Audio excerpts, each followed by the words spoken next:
Halo, selamat pagi teman-teman online. Kembali lagi bersama aku Angel. Hari ini pembahasan kita tentang konflik sosial dan konflik revolusi. Sebelum memulai, jangan lupa untuk pencet tombol like, komen, dan subscribe ya. Dan juga jangan lupa untuk share ke teman-teman kalian tentang pembahasan kali ini. Oke, mari kita mulai.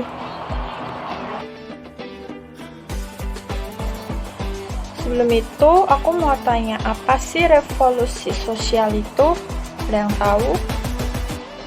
Nah, kalau nggak ada yang tahu, revolusi sosial itu merupakan suatu doktrin diktator proletariat Trotsisme yang berasal dari Leon Trotsky dan juga dikenal sebagai paham dari komunis internasional keempat terhadap struktur kelas serta penciptaan aturan-aturan sosial yang baru.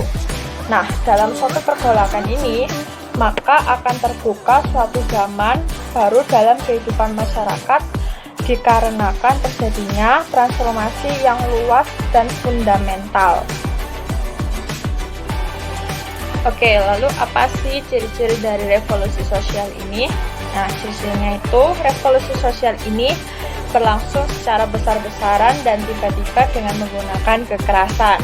Pemberontakan yang ditandai oleh perubahan penguasa tanpa adanya perubahan sistem kelas sosial atau distribusi kekuasaan serta pendapatan di kalangan kelompok masyarakat itu tidak termasuk ke dalam revolusi sosial.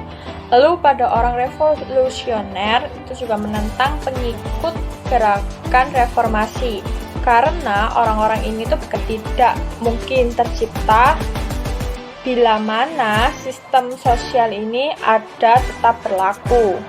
Nah, mereka berpandangan bahwa perubahan mendasar ini hanya mungkin terlaksana bila sistem sosial ini yang berkelanjutan dapat diganti dan kaum elit disingkirkan. Lalu penyingkiran kaum elit ini seringkali dilaksanakan dengan cara menghukum atau mengasingkan kaum elit ini. Nah, kebanyakan revolusi, beberapa kelompok bersatu untuk meruntuhkan rezim penguasa. Nah, setelah itu terjadi antara kelompok untuk mempersatukan kekuasaan. Lalu salah satu bentuk tindakan revolusi sosial ini juga dilakukannya terorisme. Terorisme ini termasuk ke dalam revolusi yang menggunakan taktik pengeboman, penculikan, penyikapan, pembajakan, dan pembunuhan.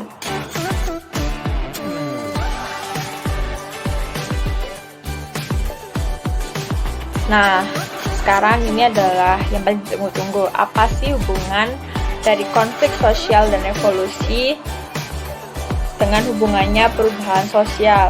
Nah, suatu perubahan sosial dan kebudayaan dapat pula bersumber pada sebab-sebab yang berasal dari luar masyarakat itu sendiri. Contohnya ada lingkungan alam fisik. Jadi hubungan pertama, hubungannya konflik sosial revolusi dengan perubahan sosial ini yang pertama, lingkungan alam fisik.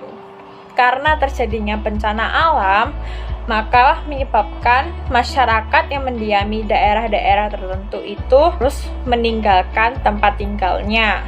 Nah, apabila mereka mendiami tempat yang baru, jadi kan ini mereka harus menyesuaikan diri di tempat baru itu. Baru mereka bisa bersosialisasi kembali dengan masyarakat-masyarakat yang ada di tempat itu. Lalu adanya perang. Nah, karena peperangan dengan negara lain ini bisa memicu perubahan-perubahan. Karena negara yang menang akan memaksakan kebudayaannya pada negara yang kalah. Jadi, negara-negara yang menang ini akan memasuki atau bisa jadi mendoktrin dari negara yang kalah ini untuk mereka mengikuti kebudayaan dari negara yang menang ini. Lalu yang terakhir, karena kebudayaan masyarakat lain. Nah, kebudayaan yang disebarkan oleh bangsa lain dapat mengakibatkan revolusi. Jadi hubungan yang dilakukan secara fisik antara dua kelompok masyarakat ini mempunyai kecenderungan menimbulkan pengaruh timbal balik, yakni masing-masing masyarakat dapat mempengaruhi masyarakat yang lain.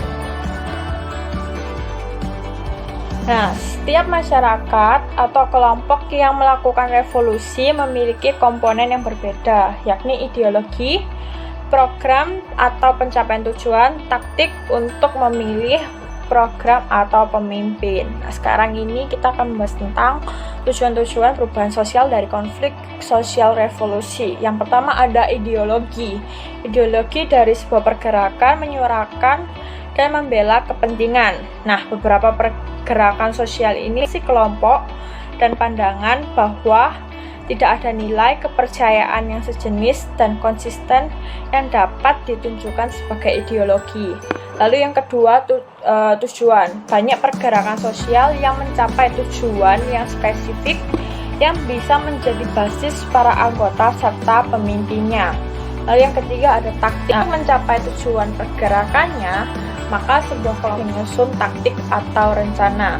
Pergerakan revolusi menggunakan bentuk yang paling drastis dengan aksi secara langsung untuk mencapai tujuan mereka. Lalu yang terakhir ada kepemimpinan. Nah, gaya-gaya kepemimpinan berbeda dalam berbagai bentuk pergerakan.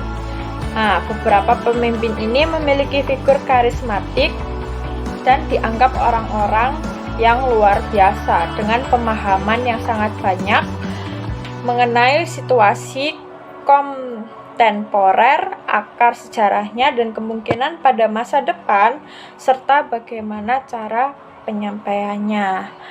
Nah, sekian pembahasan kita kali ini. Sampai ketemu di pembahasan yang lain.